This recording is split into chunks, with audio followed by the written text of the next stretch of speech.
You're watching News 12 on your side. From the station that's on your side, News 12, first at 5, continues.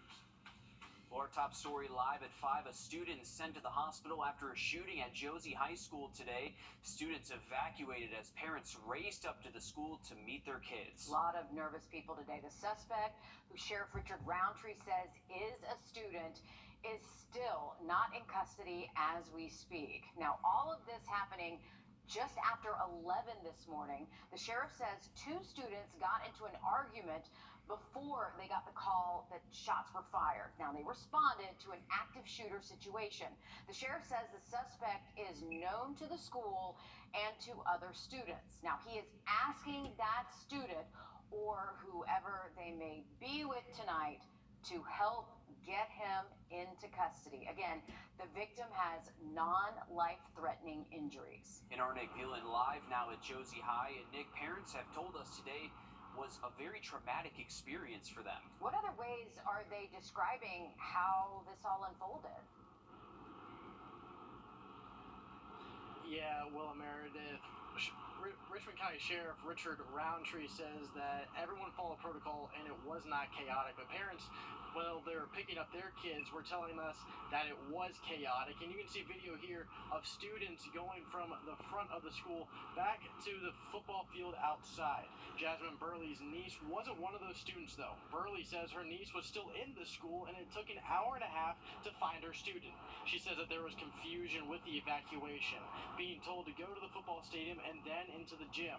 After all the stress of waiting, she says she was finally reunited with her niece. But a lot of people were irate, so I understood that. It's hot, so I just decided to stand off to the side. And when I was able to talk to somebody, they told me what had happened with my nephew, and they got him out to me. So that was a good thing. Yeah, and what happened today could carry into tomorrow. A lot of parents were telling me that their student does not feel safe going back to the classroom, and the superintendent of Richmond County is still debating on whether we will have school here tomorrow. All right, thank you, Nick. Our I-team spent today digging into data surrounding school violence in our area. Of course, we will break down what we learned. Yeah, Josie High School has been in the spotlight before this shooting. Reminds us of September 17th of last year in the middle of football season. Josie High was having their homecoming celebration over the weekend that many of you may have been at. 2 people were injured in that shooting on school grounds. A 19-year-old and an 18-year-old were arrested later that same month. Now we have a shooting inside the school this time. Now, the I-team looked at data we collected from the Richmond County school system. Over the past few years, there's been at least 10 incidents at Josie High School that we know about. That was anything from stun guns being found, threats being texted, and now firearms being used on campus. The National Center of Education Statistics shows school shootings in every level from elementary, middle to high school like we saw today have increased from 2001 to 2022. Now, numbers from the Richmond County school system in 2021 to 2022, the latest information that we have is that there were more than 1,600 incidents of fighting, more than 2,700 disorderly conduct cases, 25 knives located, and 60 other weapons found on school campuses.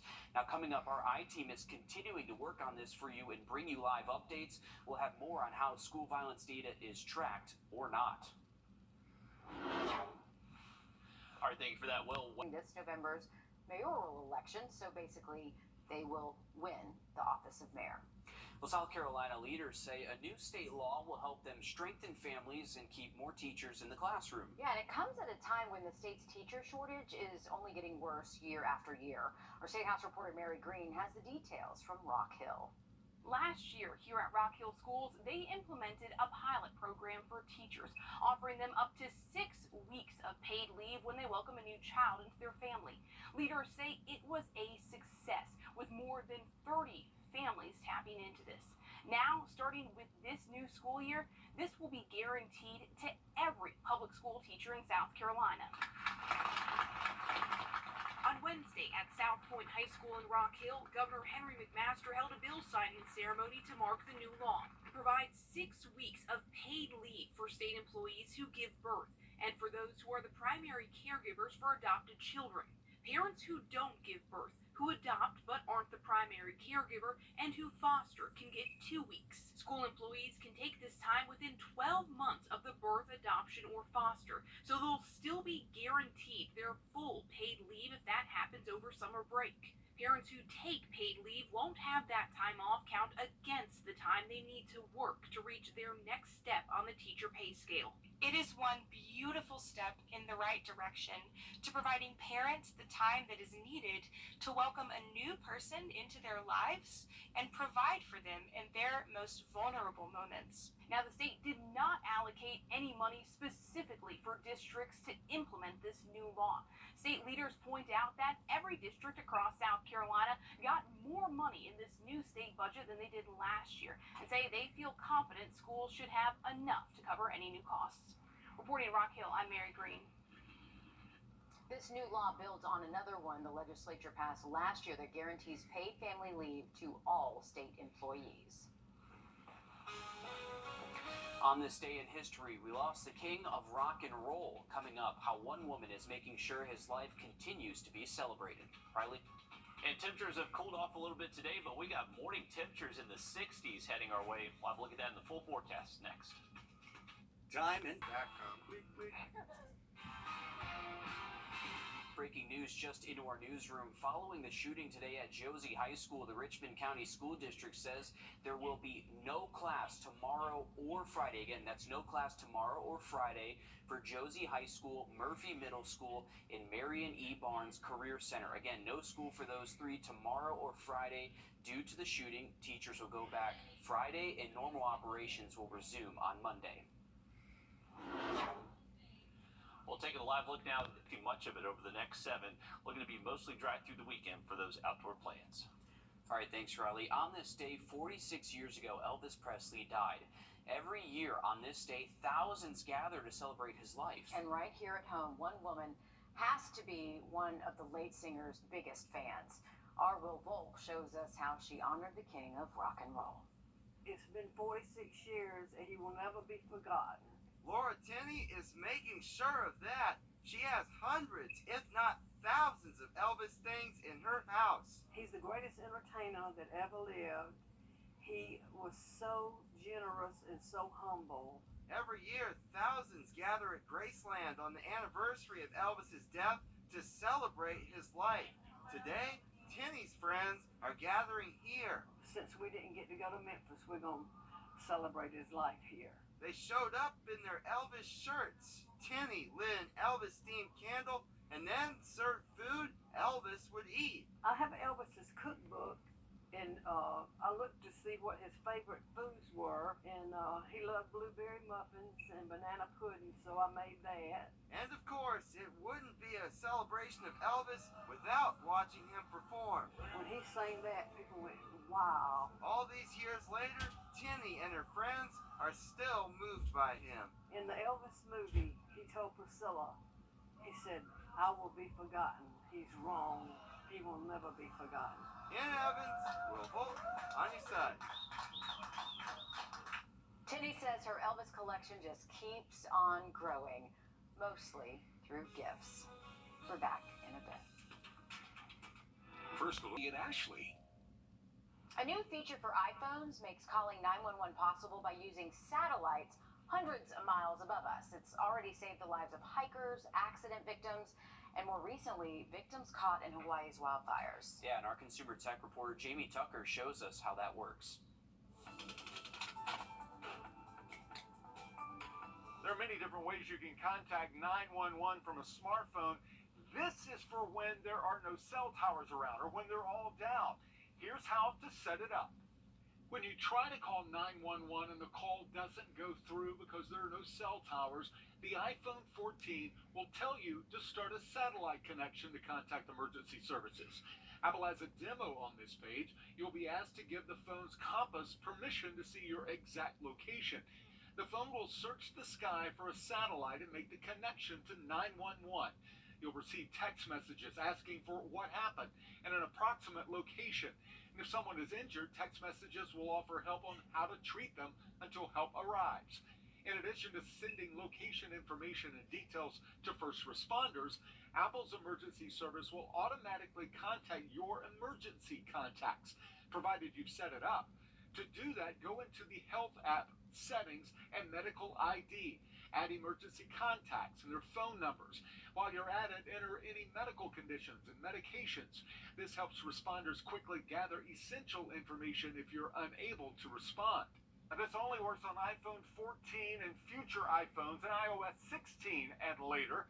And if you haven't already done it, set up your emergency contacts in settings. That way, if something happens to you and you need help, you can notify your family and friends with just a click of a button.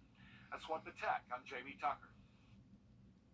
College football season right around the corner, and there's a great deal of optimism surrounding South Carolina this year. Yes, Lionel, there is. you take it away, Gamecock. With the Gamecocks receiving the second.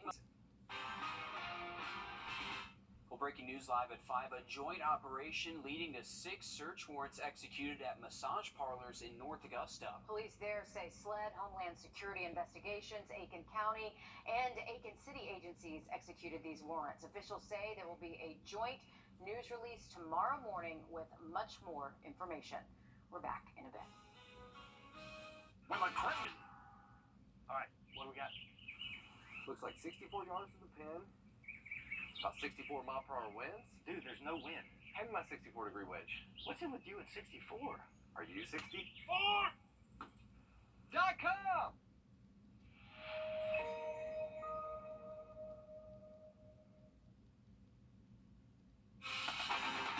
From the station that's on your side, breaking news. A student shot at Josie High School. Like in national narratives, it's the worst nightmare for parents. Parents and students scramble as deputies search for the suspect. As they're coming out, I'm grabbing mine. Safety now a major concern for parents. I don't just feel safe just letting them come to school anymore. Today's shooting 24 hours after a brawl at Butler High School, where a school principal was hit in the face. In just the first 3 weeks of school, a shooting, lockdowns, and fights in Richmond, Burke, and Aiken County schools. And we have breaking news in the last half hour. Richmond County Schools deciding school will be closed for students for the rest of the week at Josie High, Murphy Middle, and the Marion Barnes Career Center. Teachers will be back in the classroom on Friday, but all of this stemming from today's shooting at Josie High School. Right, the school district says they want everyone to have time to recover from what happened there this morning.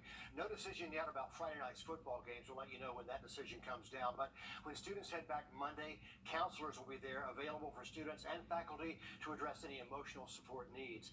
That suspected shooter still on the loose this evening as we speak. All this happening just after 11 this morning in the cafeteria area of Josie. Our call started coming into the 911 dispatch center and our newsroom about shots fired there. Investigators say 2 students got into an argument that turned into gunfire. A bullet hitting one of those students in the fingers. Our News 12 drone spotting students being escorted out of the school building, others waiting there for their parents to take them home. Sheriff Richard Roundtree saying earlier today he's just thankful the shooting was not deadly. And News 12's live team coverage starts right now. We have Nick Veland, who spoke with parents today, plus our I-Team's Will Rio standing by in the studio digging into past incidents at the school. But first we want to send things over to Craig Allison, who's breaking down exactly what happened today, what officials are saying about it. He's live for us at the Board of Education, where leaders held a news conference in just the last few hours. Craig, what can you tell us? That's right, y'all. All leaders from Sheriff Roundtree, the superintendent, even Mayor Johnson have now all responded to today's shooting. Now, while they all ensure all the precautions were taken today to make sure that no one was killed in today's incident, there's still a lot of questions in the air about how they're going to move forward from today's incident. On the edge, on the side of parental reassurance, were questions about metal detectors. Superintendent Bradshaw says it's a conversation the Richmond County school system is having, but that none are installed and made no promises for the future. Continuing that, today's shooting may not have been prevented even with a metal detector in place. But right now, Sheriff Roundtree says the male shooter is still out in the community. He has a local tie. We have searched all residents that we know known to the subject. That's why I put out a plea because this is a juvenile. He doesn't have the resources to flee the country or flee the state. So if he's being harbored by a family, friend, or relative, and we encourage him again. we're glad that this did not result in a serious injury or loss of life, but we do want to resolve this issue and bring it to conclusion. And Sheriff Roundtree says is pleading for those in the Josie community that do know the shooter to please turn him in. Important information there from our sheriff. Thank you, Craig, for that. Nick Veland joining us now live from the Josie campus. And Nick, what are parents saying about how law enforcement handled that situation on campus today? Yeah, Richard, with any high-stress situation, emotions are going to be high, especially when loved ones' lives are on the line. Some parents we talked to today said it was a very chaotic scene. Sheriff Richard Roundtree says everyone followed protocol, and it wasn't. But parents still felt like more could have been done with clear communication to where to pick up their kids and ensuring safe pickups during these evacuations. When parents were finally able to pick up their student, they were relieved to see their loved one on a day that no one will ever forget. Terrified, scared. Oh, my mama, I'm ready to go. That was my mindset. I was like, I gotta get out of here, like, right now. And then it was like if your kids come out and, you know, they can come out without permission, it was like they're getting suspended, you know? So I'm like, oh, well, I have to take that suspension. You know, I want to make sure she's safe. The whole time I was crying, I was distraught. But after seeing him, I was relieved. We laughed, we smiled, checked him for any injuries, scrapes, because my niece did fall. She hurt herself as well trying to get out.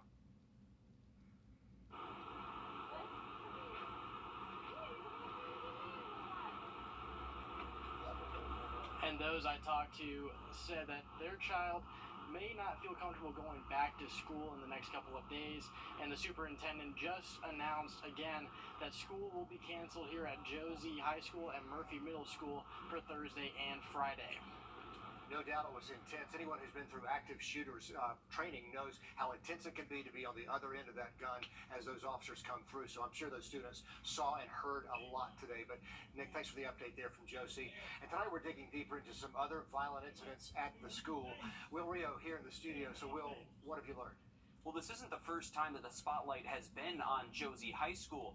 This shooting is a reminder of what happened back on September 17th of last year in the middle of football season. Josie High was having their homecoming celebration over the weekend that many of you may have been at. There were huge crowds at the event when two people were injured in a shooting on school grounds. A 19-year-old and an 18-year-old were arrested later that month for that shooting. Now, we reached out to the FBI in Atlanta today, and you may be surprised to find out that the FBI does not track school violence data. We also found that there are no federal laws or requirements that exist for K through 12 schools to report crime in schools, according to the National School Safety and Security Services. Now, there's the Clery Act, but that's only for colleges and universities. Now, today the I-Team tracked down national data and local data just for you. The National Center for Education Statistics shows that shootings at every school, from elementary to middle to high school, like we saw today, have increased from 2001 to 2022. The latest data we have from Josie shows that there were at least 10 different incidents that we have just from Josie High School. That was anything from stun guns being found, threats being airdropped, and now weapons being used on campus. You can see those in red that were just highlighted. Now, the numbers from the Richmond County school system in 2021 and 2022, there were more than 1,600 instances of fighting, more than 2,700 cases of disorderly conduct, 25 knives located, and 60 other weapons. Now, we have reached out to the GBI and the Georgia Department of Education to see if school districts have to report this violence to the state. The GBI says that violence would be reported by school police if they're a reporting agency. Now, we're working to find out if they are or not. Okay, thanks, Will. Important data to track down. I got some Mayor Garnett Johnson also speaking out on what he calls an increase in youth violence in Augusta. Johnson says last week he visited with a family grieving their 15-year-old son. Instead of the child enjoying the first week of school, parents were planning his funeral. Johnson says now, just a week later, there's a school shooting. Johnson says he is saddened by the increased violence in our community. He says, as mayor, he does not have jurisdiction over law enforcement or the courts, but he can work to strengthen programming initiatives for the youth. Johnson says we need to create safe havens for our children, including expanding after-school and summer programming offered by our recreation centers. Johnson calling for volunteers who will roll up their sleeves and help. Meanwhile, our I-team has been digging deeper into the number of Richmond County school resource officers. And the I-team's Meredith Anderson found they could have more officers in your child's school than they've ever had before. We know an armed school resource officer was already on Josie's campus when today's shooting happened. The sheriff says others quickly arrived on scene. That could be because Richmond County Schools has the most school resource officers this year than it has in a while. Now take a look. We found that number has jumped from 34 district-wide to 43 in just 5 years. Now, we are still waiting on numbers from the start of the school year, but we did hear the superintendent say today there's an armed officer in every school, and there are 51 schools in the district, so we can assume that number jumped again this year. It is also important to note, a new Georgia law just went into effect last month. It is called the Safe School Act. It requires every public school in the entire state to have its students complete an active shooter drill by October 1st of every school year. So that deadline for this school year is coming up pretty quickly. Parents can have their kids opt out if they want. I asked today if students at Josie had completed theirs yet, but I had not heard back. However, Sheriff Richard Roundtree says his deputies and school resource officers just completed their drill not too long ago. I think that was immensely important that we just went through this a couple of months ago with everybody knowing their roles and knowing exactly how to take action because this could have been a lot more tragic than it is. We hate that the shooting happened at all, but we're extremely grateful that it didn't result in the loss of life. South Carolina law requires public schools conduct at least 2 active shooter drills each year, 1 per semester. New York requires the most of any state, making schools do lockdown drills 4 times every single school year. All right, thank you for that, Meredith. We did have a little bit of a... Well, believe it or not, overgrown grass is the top complaint facing Augusta city leaders these days, and the city has a new plan to tackle a growing problem. When News 12 at 6 o'clock continues. Call all night.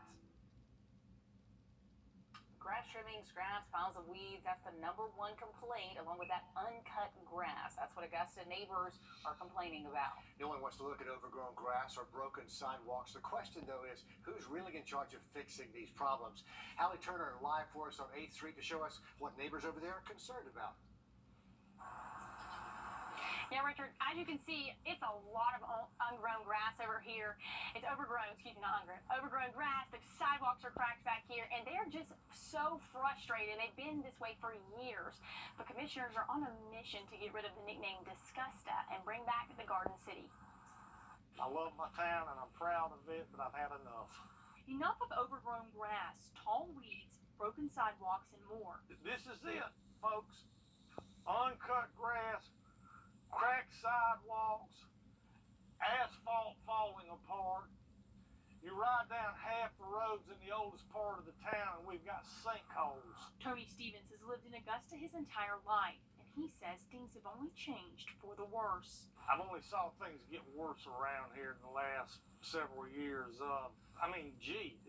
They just raised my taxes $700 this year on my property taxes. Is this what I'm getting for my tax dollar? Commissioners in the mayor's office have been fighting this issue for years. Earlier this year, the mayor told News 12 he was getting tired of trying to figure out which department to call for help. And so is Stevens. It sure ain't making Richmond County a better place, because, all I see is an increase in crime, infrastructure falling apart more rapidly by the day, and we're at a breaking point. But change is coming. Tuesday night, commissioners scheduled a work session to bring everything green back under one roof. Now, just to kind of make it clear, I'm sitting on what used to be a sidewalk. Behind me is the end point of that sidewalk, because you can no longer see it because of the grass. But within the next 30 days, every department that plays a role in upkeep for right-of-way properties, vacant lots, tree maintenance, 311, and more will come together to discuss the needs, how they will budget this, and schedule the maintenance upkeep instead of just doing this on a reactive schedule. Looks like a lawnmower is way overdue over where you are. Hallie, thanks for the update there. The storms are gone for now, but for a few, the aftermath of downed trees are giving some homeowners a headache. So if a tree falls on a road, whose problem is it? The cities, the counties, the homeowners? As Audrey Dickherber found, the answer is not clear-cut. Storms lately have caused lots of damage to homes and roads, and depending on where you are determines the help you get. For people living behind this sign, trying to get help has been difficult. Every time it storms, Scared to death. We don't know what's going to happen. We don't know if we're going to be left without power. We don't know if a tree's going to fall down in the middle of the road again. We don't know if it's going to fall on the house. It's just a bad area, a bad situation all the way around. the road is full of overgrown plants and trees, some that have even fallen during storms. When driving down the road, you can't see cars coming from the other direction. I worry every day because my daughter comes back and forth, my son comes to visit, and I worry about a tree falling on top of one of the vehicles, falling in front of them. They can't get out, they can't get down there. And this isn't the first time this has happened. Over the years, it's happened quite a lot. Multiple phone calls and emails, but still no help. The city and the county that I was calling back and forth, each one was giving responsibility to the other one about who was supposed to do everything. I reached out to County Public Works and was told to call Aiken County Government Center, who then sent me to Code Enforcement. I am still waiting to hear back. My teacher received an email from Public Works saying the road is state maintained, even though this sign is on the road. Just need to be able to get home at night. I need to be able to worry about getting through here during the daytime and not having a tree fall on top of my car. So for now, the mess is left for them to clean up. This is what we're stuck with. This is what we're working with. Maybe somebody will be able to help us. She says she is just worried about her family's safety and hopes someone takes responsibility in order to consistently maintain the area. Wrdw, on your side. All right, thank you for that, Audrey. We are looking at storm chances remain very low over the next several days and finally getting some relief from the humidity Thursday and Friday. Now look at that full 70 forecast just after break. Your safety